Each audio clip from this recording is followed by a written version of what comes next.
नमस्कार, मी doctor Smita Shah, Indian Society of Anaesthesiologists Kalyan शाखेची प्रेसिडेंट व या माझ्या सहकारी डॉक्टर कला ईश्वरन, ISC कल्याण ब्रांचचे सेक्रेटरी. आज 16 ऑक्टोबर पहिल्यांदा मी सरांचे हार्दिक स्वागत करते. 16 ऑक्टोबर हा पूर्ण जगात वर्ल्ड ॲनेस्थेशिया डे म्हणून साजरा केला जातो. कारण ह्याच दिवशी म्हणजे 16 ऑक्टोबर 1846 साली अमेरिकेतील हार्वर्ड युनिव्हर्सिटीतील शास्त्रज्ञ डॉक्टर विलियम मॉर्टन यांनी जबड्याच्या गाठीसाठी पहिल्यांदा भूल लिहिली होती. तर ह्या दिवसाचे औचित्य साधून आम्ही आज awareness program, public awareness program on anaesthesia चालू करत आहोत. ॲक्च्युली कुठल्याही पेशंटचं ऑपरेशन असेल तर त्याच्यासाठी भूल ही द्यावीच लागते. पण आपल्याला भूल कोण देणार आहे, कशी देणार आहे याची माहिती कुणालाच नसते. उलट त्याच्याबद्दल एक भीती बसलेली असते. काही बरेच गैरसमज मनात घर करून बसलेले असतात. तर हीच भीती घालवण्यासाठी आणि गैरसमज कमी करण्यासाठी शास्त्रीयरित्या आम्ही माहिती देऊन तुमच्या शंकांचे निरसन करीत आहोत. तर त्यासाठी ना आम्ही आज डॉक्टर चिटणीस आणि डॉक्टर लोकरस हे आमच्या कल्याण डोंबिवलीचे सिनियर ॲनेस्थेटिस्ट आहेत, ज्यांना 30 वर्षापासून त्याच्या अधिक जास्त अनुभव आहे. त्यांच्याशी आम्ही आज संवाद साधत आहोत. ठीक आहे डॉक्टर कला, चालू करूया. हो मॅडम, आज टेक्नॉलॉजी आणि रिसर्च एवढी प्रगती केली आहे आणि सगळ्या फील्डमध्ये आणि ॲनेस्थेसिया काय मागे नाही राहिली आहे. आणि त्याच्यामुळे आपल्याला एकदम कॉम्प्लिकेशन शिवाय आणि सक्सेसफुल सर्जरीज असं मिळायला लागले. आणि त्याची ते टेक्नॉलॉजी आणि रिसर्च हे खूप मोठा हात आहे त्याच्यात. आता मी पहिला प्रश्न म्हणून डॉक्टर चिटणीसना विचारते. चिटणीस सर, तुम्ही आपल्या प्रेक्षकांना सांगा की ॲनेस्थेसिया म्हणजे नेमकं काय? नमस्कार. ॲनेस्थेशिया म्हणजे भूल देणे. भूल देणे याचा अर्थ असा नव्हे की संपूर्ण सगळ्याच तुम्हाला विसर पडणे. पण जेव्हा शस्त्रक्रिया केली जाते किंवा ऑपरेशन केलं जातं त्यावेळेला तात्पुरती आपल्याला विसर पडावा, आपल्याला काही दुखू नये, आपल्याला काही कळू नये यासाठी जी उपाययोजना केली जाते त्याला भूल देणे किंवा ॲनेस्थेशिया देणे असं म्हणतात. आणि ॲनेस्थेसिया कोण देतं? ॲनेस्थेशिया देण्यासाठी स्पेशालिस्ट डॉक्टर्सच असतात, जे MBBS नंतर 2 किंवा 3 वर्षाचा कोर्स त्यांनी केलेला असतो, DA किंवा MD ॲनेस्थेशिया. आणि असेच लोक त्यामध्ये तरबेज असतात आणि ते ॲनेस्थेशिया देऊ शकतात. म्हणजे 12वी नंतर MBBS नंतर तुम्ही डिप्लोमा किंवा MD डिग्री कोर्स करायचं 2 किंवा 3 वर्षाचं. म्हणजे एकूण तर 12वी नंतर तुम्हाला ऑलमोस्ट 7 ते 8 वर्ष जातं. ओके. मग मला नेहमी असं विचारलं जातं की ॲनेस्थेसिया, माझा मुलगा 10वी झाला, 12वी झाला, तर तो तुमच्यासारखे छोटं मोठं कोर्स करून ॲनेस्थेसिया होऊ शकतो. मग मला खूपच हे वाटतं की त्यांना सांगितलं मी की हे एवढी सोपी गोष्ट नाही आहे. खूप अभ्यास, खूप परिश्रम लागतं ह्याच्यात. म्हणजे मी तुम्हाला सांगते, जेवढे सर्जन्स, गायनेकोलॉजिस्ट, ऑर्थोपेडिशियन्स यांनी जेवढं शिक्षण घेतलेलं असतं त्याच जोडीचं ॲनेस्थेशियोलॉजिस्टना शिक्षण घ्यावं लागतं. पण जनतेला याची कल्पना नाही किंवा काहीच माहिती नाही आहे. तर डॉक्टर लोकरस, मी आता तुम्हाला विचारते तुमचा प्रश्न की ॲनेस्थेशिया देताना काही अशी वेगळी संमती घ्यावी लागते का पेशंट? हो सर, ॲनेस्थेशिया देताना संमती घ्यावी लागते. कारण की हे आपण औषध देऊन त्याला त्याच्यात भूल देतो, म्हणून त्याच्यात काहीतरी धोके पत्कर होऊ शकतात. तर त्याच्यासाठी पेशंटची संमती घेणं आवश्यक आहे. अच्छा. आणि मग लहान मुलांच्या ऑपरेशनला, लहान मुलांचे ऑपरेशन असतील तर त्याचे आई वडील संमती देतील, किंवा समजा त्याचं कोणीही नसेल, नातेवाईक नसेल, तर त्या हॉस्पिटलचा जो हेड असतो तो संमती देऊन त्याचं ऑपरेशन करता येतं. किंवा मेंटली अनस्टेबल असेल तर त्यांचे गार्डियन असतात, त्यांना ते देतात. मग हाय रिस्क म्हणून हाय रिस्क कन्सेंट पण असते. मग ज्या वेळेला पेशंटला मोठी सर्जरी असते, खूप तासाची किंवा खूप डीप कॉम्प्लिकेटेड सर्जरी असेल, किंवा पेशंटला मेडिकल वेगळं आजार असतात, लाईक तुमचं डायबिटीज झालं, ब्लड प्रेशर झाला, CABG बायपास सर्जरी झाली आहे, अँजिओप्लास्टी झाली आहे, मग आकड्यांची आजार आहे किंवा ब्रेन सर्जरीज झाली आहे किंवा अस्थमॅटिक प्रॉब्लेम असेल किंवा श्वास घ्यायचं प्रॉब्लेम असेल, तर त्यावेळेला आपण हाय रिस्क कन्सेंट म्हणून स्पेशल पेशंटला आणि रिलेटिव्सला एक्सप्लेन करतो की त्यांना ICU लागू शकतं किंवा श्वासाची यंत्र लागू शकतात, असं वगैरे एक्सप्लेन करून आम्ही कन्सेंट घेतो. आणि कधीही ॲनेस्थीसिया हे आपण पेशंट आणि पेशंटच्या नातेवाईकांना संमतीशिवाय कधीच भूल देत नाही. आणि मी तर सांगते ऑपरेशनच्या आधी ॲक्च्युली पेशंटचा पण हक्क असतो, ज्याला आम्ही राईट टू नो म्हणतो. म्हणजे त्यांना कोण ॲनेस्थेशिया देणार आहे, कुठल्या प्रकारे ॲनेस्थेशिया दिला जाणार आहे, किंवा त्याचे काही कॉम्प्लिकेशन्स आहेत का, किंवा काही दुसरं ॲलर्जिक रिॲक्शन्स येऊ शकतील का, ह्याची माहिती तो पूर्णपणे घेऊ शकतो. तो त्याचा हक्क आहे. अच्छा, ऑपरेशनच्या आधी साधारण पेशंटला किती तास उपवास राहावं लागतो? कमीत कमी 6 तास तरी उपवास करायला पाहिजे. कारण त्याचं कारण असं की 4 तासच आपलं पाचन होतं आणि ते पोटातनं जे पचलेलं अन्न असतं ते खालती सरकतं. पण 4 तास, कधी कधी कोणामध्ये 5 तास लागू शकतात. म्हणून आपण सरसकट 6 तास उपाशी असावं पेशंट. म्हणजे काय होतं, कधी जेव्हा आपण भूल देतो तेव्हा आपले सगळे स्नायू ढिले होतात. त्याच्यामुळे काय होतं की फुफ्फुस तोंडातली जी व्हॉमिटिंग असते म्हणजे उलटी असते, तर ती फुफ्फुसात जाऊन तिकडे निमोनिया वगैरे करू शकते.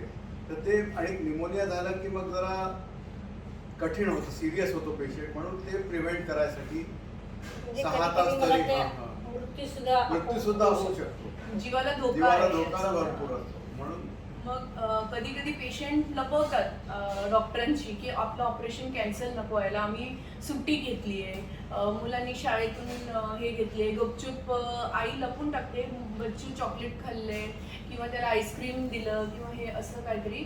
पण माझी हे विनंती आहे लोकांना की तुम्ही उपाशी नसाल, काहीतरी खाल्लं असेल तर पेशंट किंवा त्यांचे नातेवाईक तुमच्या डॉक्टरांना नक्की खरं खरं सांगा. ते तुमच्या जीवाला धोका असू शकते. अँड जर जसंच आपण वकील आणि डॉक्टरांची काय लपवायचं तसं खरं खरं सांगायचं, कारण हे जीवन मृत्यूची गोष्ट आहे.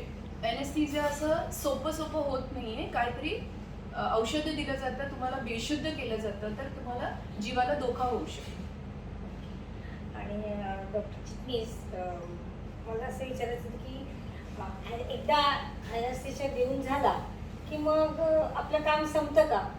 नाही, खरं तर काम तेव्हाच सुरू होतं. ॲनेस्थेशिया देणे ही खूप पहिलीच पायरी आहे.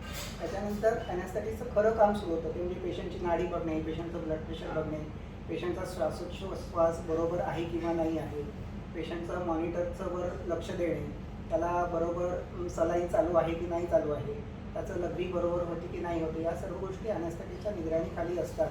आणि त्यामध्ये जर काही कमी जास्त होत असेल तर तो त्यामध्ये आपल्या परीने प्रयत्न करून ते बरोबर ठेवायचा प्रयत्न करतो. म्हणजे मला तर वाटते पेशंटचा पूर्ण रिमोट कंट्रोल ॲनेस्थेटिस्टच्या हातात मी असतो. सहमत आहे. म्हणजे सर्जन ऑपरेशन करतात, पण पेशंटला जिवंत ठेवण्याचं काम ऑपरेशनच्या दौरान ते ॲनेस्थेटिस्टचे असते. म्हणजे आणि तरीही धोका असू शकतं का? म्हणजे हो, तरी धोका असू शकतो. कारण शेवटी हे मानवी शरीर आहे. ते काहीतरी वर खाली होतं, त्यामुळे त्यांना तज्ज्ञांची गरज असते. नाहीतर ऑपरेशन आणि ॲनेस्थेशिया कोणी केलं असतं. तसंच आपण कन्सेंट म्हणजे संमती घेतो तरीही काही प्रॉब्लेम्स होऊ शकतात. कारण रस्त्यातून चालताना पण ॲक्सिडेंट होतो. हां, सगळं. पण ॲनेस्थेटिस्ट हे आपलं पूर्ण बेस्ट प्रयत्न करतात. आणि आधुनिक तंत्रज्ञानामुळे आणि मॉनिटरिंगमुळे हे प्रमाण पूर्वीपेक्षा खूप कमी झालं आहे. पण पूर्णपणे धोका टाळू शकतो असं आपण म्हणता येत नाही. बरोबर आहे. आणि चिटणीस सर, आम्ही आता तपासणी सांगतात, काय काय तपासणी, आणि पेशंट सांगतात की एवढं तपासणी आहेत, ऑलरेडी मी केलंय, 1 महिन्यापूर्वी केलंय, परत तुम्ही करायला सांगतात. मग तुमचं त्याच्याबद्दल काय बोलतो? सर्वसाधारणपणे प्रत्येक ऑपरेशनच्या आधी काही तपासणी करणं आवश्यक असतं. जसं की CBC आहे, हिमोग्लोबिन आहे, नंतर ब्लड ग्रुप आहे, एक्सरे टेस्ट आहे. या सर्व गोष्टी आधी केल्या असतात. त्या 1 महिन्यापूर्वीच केल्या असतील तर बऱ्याच छोट्याशा ऑपरेशनमध्ये ते चालून जातं. पण एखाद्या महत्त्वाच्या ठिकाणी CBC परत करायला लागू शकतं. त्याचप्रमाणे 40च्या आसपास जर पेशंट असेल तर त्याचा हृदयाचा आलेख किंवा ECG आपण काढतो आणि त्यापेक्षा अजून थोडंसं काही आपल्याला वाटलं तर आपण 2D इको ही स्टडी करतो. त्यानंतर ॲनेस्थेशियामुळे काय होतं की लिव्हर आणि किडनी या दोन्ही अवयवांवर परिणाम होऊ शकतो.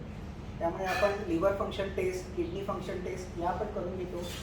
पेशंटला जर आधी मधुमेह, थायरॉईड यासारखे तत्सम आजार असतील तर आपण HbA1c किंवा blood sugar fasting, blood sugar PPBS आणि हे सर्व कंट्रोलमध्ये आहे की नाही हे बघण्यासाठी या कदाचित तपासण्या वारंवार कराव्या लागतात. आणि हे सगळं झाल्यानंतर आपण पेशंटला फिट आहे असं जाहीर करतो. आणि लोक असतात मला असं विचारायचं होतं की पेशंटनी स्वतःनी आपला हा जो प्रवास आहे ॲनेस्थेशिया आणि सर्जरी तो सुकर होण्यासाठी त्यांनी स्वतःनी काय प्रयत्न करायला पाहिजे? म्हणजे त्यांनी डॉक्टरांकडनं मला वाटतं काही लपवायला नाही पाहिजे. लपवायला पाहिजे. आणि शक्यतो जेव्हा सर्जरी असते स्मोकर असेल तर स्मोकिंग थांबवायला पाहिजे.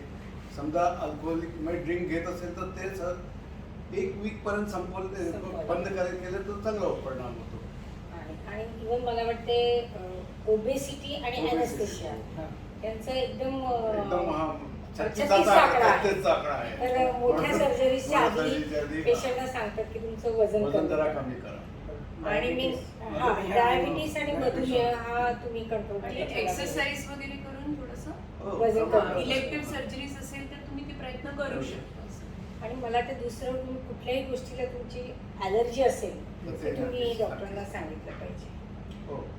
बरं, आणि ॲनेस्थेशिया नंतर काही त्रास होतो का पेशंटला? साधारण कुठले त्रास होतो? 3 ते 4 तासापर्यंत गुंगीत राहतो. उलटी होण्याची शक्यता असते किंवा मळमळ होते त्याला. आणि बाकी असं काही त्रास नाही होत. कधी कधी स्पायनल पाठीचे मेंदूमध्ये पाठीचे इंजेक्शन देतं का मी स्मायलन म्हणतो त्याच्यामुळे कधी कधी डोकं दुखू शकतं. ते कधी कधी 2-2, 3-3 दिवस सुद्धा दुखत आहेत. मग ते त्याचे उपचार करतायत. फक्त त्यांनी काय पेशंटचा स्टे हॉस्पिटलमध्ये वाढून जातो. जनरली ह्याची कल्पना देतात डॉक्टर जे भूलतज्ञ असतात की बाबा तुला पाठीत इंजेक्शन देणार तर तुला कदाचित 2-3 दिवस सुद्धा लागू शकतं. आणि ते सगळं आपल्या संमतीपत्रामध्ये सगळं सगळं लिहिलेलं लिहिलेलं आहे. असतं. तर पेशंटने ते नीट वाचायला पाहिजे आणि डॉक्टरशी बोलून ते क्लिअर करायला पाहिजे. तर त्याच्यासाठी आपण PAC that is pre anaesthetist checkup करतो, ज्याच्यात पेशंट आपल्या एनेस्थेटिस्टशी बोलून ते सगळं आपलं डाऊट्स क्लिअर करू शकतात. मग चिट्टे सर अजून प्रकार काय आहेत एनेस्थेसियाचे तुम्हाला? ॲनेस्थेशियाचे साधारणपणे मुख्यत्वे 3-4 प्रकार येतात. एक तर संपूर्ण भूल देणे, ज्यामध्ये शरीरातल्या सर्व संवेदना हरवलेल्या असतात. पेशंटला कुठल्याही प्रकारे हालचाल करता येत नाही. त्याचा श्वासोच्छवास सुद्धा रिमोट प्रकारे हे केला जातो, मॉनिटर केला जातो आणि आपण देतो त्याला व्हेंटिलेटरवर किंवा ॲनेस्थेटिस्ट स्वतःच्या हाताने देतो. त्यानंतर दुसरा एक प्रकार असतो की तो स्पायनल ॲनेस्थेशिया म्हणजे सेंट्रल न्यूरोलॉजिकल ॲनेस्थेशिया ज्याला म्हणतात. त्यामध्ये स्पायनल म्हणजे पाठीच्या मणक्यांच्या 2 हाडांच्या मधून एक सुई आतमध्ये जाते आणि त्यामधून औषधी द्रव्य सोडलं जातं ज्यामध्ये खालचा भाग बधीर होतो. तर त्यामध्ये साधारणपणे पोटाच्या बेंबीपर्यंतचे किंवा थोडेसे अजून वरचे काही ऑपरेशन्स होऊ शकतात. त्यानंतर त्याच्यात एक वरचा प्रकार म्हणजे एपिड्युरल असतो की ज्यामध्ये सुई एकदम खूप आत जात नाही पण बाहेरच्या बाहेर पण त्यामध्ये वेगवेगळ्या प्रकारे तेवढाच भाग कव्हर केला जातो. त्यानंतर रिजनल ॲनेस्थेशिया असतो की ज्यामध्ये फक्त हात, फक्त गोटा किंवा फक्त मनगट असे भाग बधीर करून छोट्या छोट्या शस्त्रक्रिया केल्या जातात की ज्यामध्ये पेशंटला पूर्ण भूल देण्यासाठी धोका असतो जास्ती. त्यामध्ये असं केलं जातं. आणि काही जे छोटे अगदी छोटे ऑपरेशन असतात त्यामध्ये लोकल ॲनेस्थेशिया दिला जातो, ज्याला बहुतेक वेळेला ॲनेस्थेटिस्टना बोलवलं नाही जात. ते सर्जन स्वतःही करू शकतात पण तो पण एक ॲनेस्थेशियाचाच प्रकार आहे. म्हणजे आपण प्रत्येक पेशंटला तपासतो सर्जरीच्या आधी आणि मग सर्जनशी बोलतो काय सर्जरी होते ते त्याच्यात आणि पेशंटचे म्हणजे तपासणी केल्यानंतर कस्टमाइज म्हणजे पेशंटला काय आवश्यकता आहे तशी त्याप्रमाणे भूल दिली जाते. ओके. आणि पेशंटला पण चॉईस आहे, त्यांना पण चॉईस मिळेल की त्यांना काय पाहिजे तसं ते पेशंट चूज पण करू शकतात. आणि ह्या वेगवेगळ्या भुले संबंधित अधिक माहिती आमच्या पुढच्या व्हिडिओजमध्ये आम्ही स्पष्ट करणार.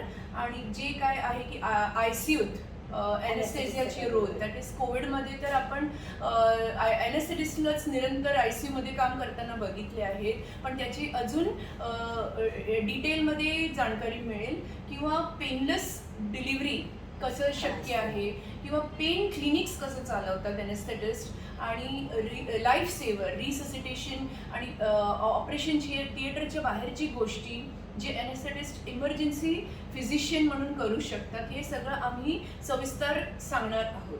आणि भूलतज्ञ नाही, त्यालाच आम्ही असं पेरी ऑपरेटिव्ह फिजिशियन आम्ही anesthetists सांगतो. फोकस फिजिशियन असं म्हणून ॲनेस्थेटिस्टचा रोल आहे. आणि पुढच्या व्हिडिओजमध्ये आम्ही हे सगळं एक एक करून स्पष्ट करणार आहोत. आणि तुम्ही तुमचे प्रश्न ना कॉमेंट बॉक्समध्ये टाकू शकता.